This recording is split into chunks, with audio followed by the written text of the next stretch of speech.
The funniest part of the Eagles' impressive final practice of week 2 of training camp is that everywhere else around the NFC East, their rivals are imploding in the best way possible. It's Micah Parsons, Terry McLaurin, making life very difficult for Jerry and the commies.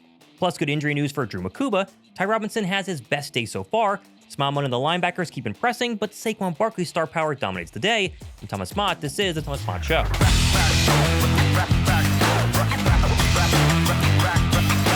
While Philadelphia was quietly finishing up their second fully padded practice on Friday that featured a very heavy dose of vintage Saquon Barkley, all hell was breaking loose elsewhere in the NFC East. Both the Commanders and Cowboys battle internal turmoil that is not about to go away. And so to celebrate all the dysfunction happening right now in the NFC East, I partnered with Game Changers, the makers of the awesome Exciting Whites t-shirt and all the other great t-shirts I wear all the time on my show, to give away 3 basically gift cards, $50 gift cards to their website, so you can get one of their or 2 of their great t-shirts. Go ahead and enter, drop a like, leave a comment down below, and of course be subscribed. I think we can hit 2,000 likes and hopefully get 3 of you guys to get some brand new t-shirts.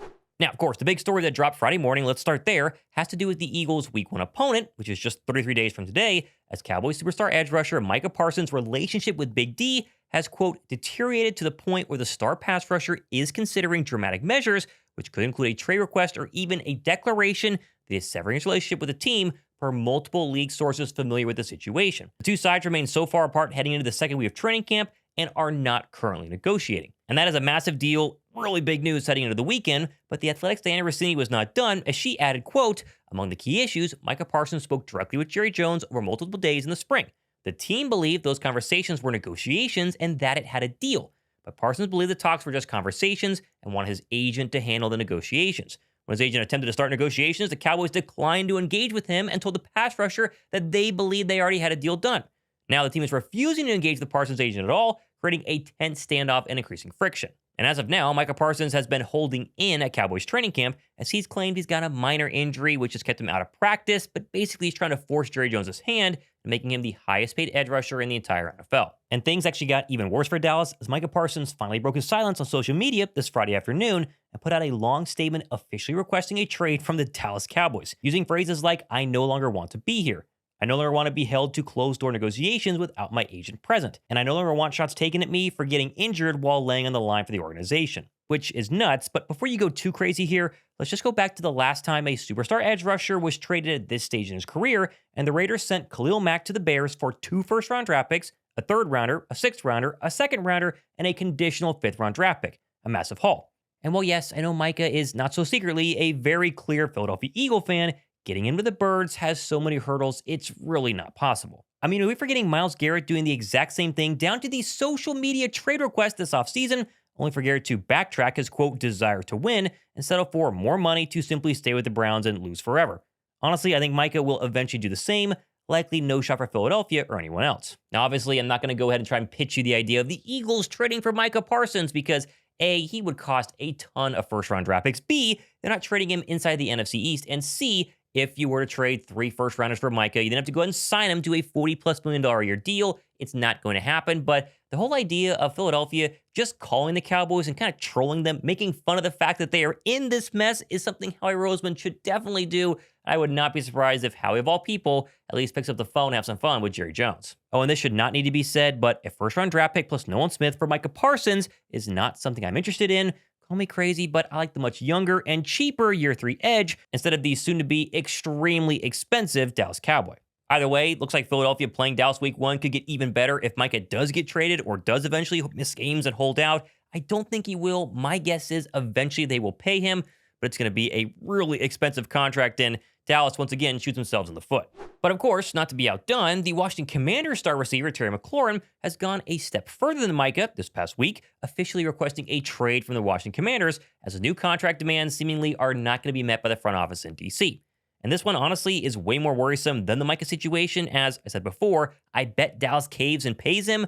McLaurin, though, is a of chicken now. I tell him you're not trading him or figure it out. This is getting close to the Reddick situation. This would be a massive blow for the Washington Commanders, and I think a massive blow for all the Jaden Daniels sophomore year hype train that the entire NFL has jumped on right now. Everybody assumes Jaden Daniels is going to have this incredible second season, and maybe he does, but if his best receiver going into year 2 ends up being Deebo Samuel, who is like 50 years old and weighs 500 pounds, It's not a good look for the Washington Commanders. This is a nightmare, and the simple solution is paying him, but they do not want to pay him $30 million a year, and so I think he might get traded. Either way, drop a like down below for not having to deal with any of this drama because you, thankfully, cheer for the best team in the NFC East and the most well-run organization maybe in football. That right there is enough to go ahead and say a prayer and be thankful. Now, of course, flying back to that class of the NFC East, and Friday's training camp was not only fully padded, but loaded with a ton of big plays and really good news. As Nakobe Dean was once again spotted pre-practice, fully sprinting down the field as he works through the PUP list in an effort to go ahead and hopefully get back on the field sooner rather than later. Also back at practice was rookie safety Drew Makuba, who did have pads on and did go through drills right here, which is obviously a great sign. However, he did not do any sort of serious contact. He was limited, didn't really move that shoulder, which is obviously the injury we're dealing with right now. But the fact that he was on the field doing a little bit of running yesterday and then came back out and put pads on and did some more drills is a very good sign. I think Makuba is days, maybe day away from going ahead and getting back on the football field and maybe being 100%. Overall, though, the list of players out today still did include Zach Bond, EJ Jenkins, Terrace Marshall, new injury addition Mac McWilliams, Devontae Smith, Nolan Smith, and Ben Van Sumeren. Although more good news is Nolan Smith dealing with a concussion. We don't know how or when that happened, but he's been out with a concussion. He was spotted on the field today, at least off to the side. Didn't have to wear glasses or a hat like some concussion people do. Most of the time, they won't even let you outside into the sun for a long period. And so the fact he was at practice and watching, another good indication that he is working his way back and should be back hopefully sooner rather than later. As far as the on-the-field performers for Friday's practice, the Struggling Birds offense actually got back to full form during 11-on-11s, with the running back shining very early and often as Will Shipley beat Jihaad Campbell with the first-team offense and defense in man coverage on a 20-yard wheel route for a touchdown from Jalen Hurts, the first of a couple on the day for the Birds offense. Jihaad Campbell, once again, did have a very good day despite giving up the touchdown here, but clearly there's been one weakness so far in his young linebacker campaign, and that is man coverage against opposing running backs, as Shipley now has gotten the better of Campbell the past couple of days. Still, though, the young standout linebacker had a very good practice and afterwards went on WIP to explain to fans what they can expect from the first-year linebacker out of Alabama, and honestly, he sounds pretty darn good while also not outruling the fact that he might play next Thursday. A relentless, raw player, a guy who's willing to contribute, towards helping the defense win a game, helping special teams win a game, and of course rooting for our offense.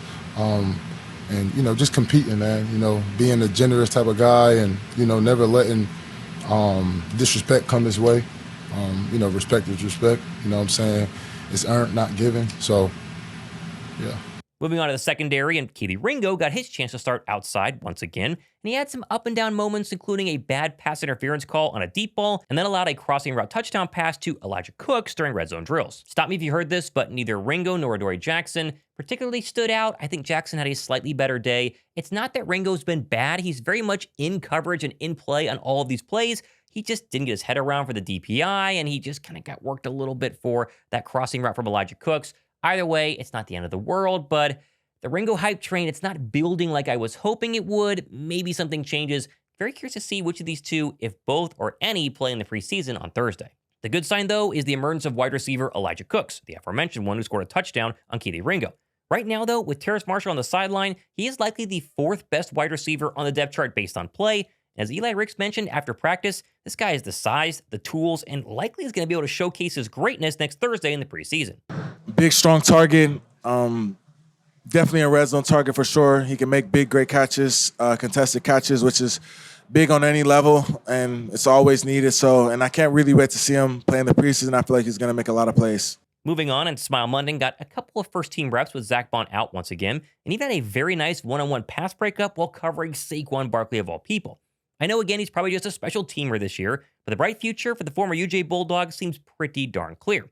Moving over to the defensive line, and Ty Robinson had his best practice so far as an Eagle, with a very nice PBU of Tanner McKee versus the second-team offense and defense, as well as a fantastic swim move one-on-one versus rookie Cameron Williams. Slow progress, but good progress for the young DT. The real star, though, the Eagle defensive line continues to be Moro Ojomo, who had his best day of training camp in full pads. He's had some really good days beforehand, but he had an absolutely incredible bull rush of Tyler Steen, who did have a good day, but not this rep versus Moro Ojomo. Got to Jalen Hurts and knocked the football out of his hands for a strip sack. He had another sack later on in 11-on-11s. Moro Ojomo, my goodness, he has had the best overall start to training camp I've seen from a second-year guy in a long time. Thumbs up for him. He's going to be a superstar. Also, thumbs up for Ojulari, who has had a quiet camp so far. I've not mentioned his name really once, but did register his first sack while getting some reps with the ones with Nolan Smith out.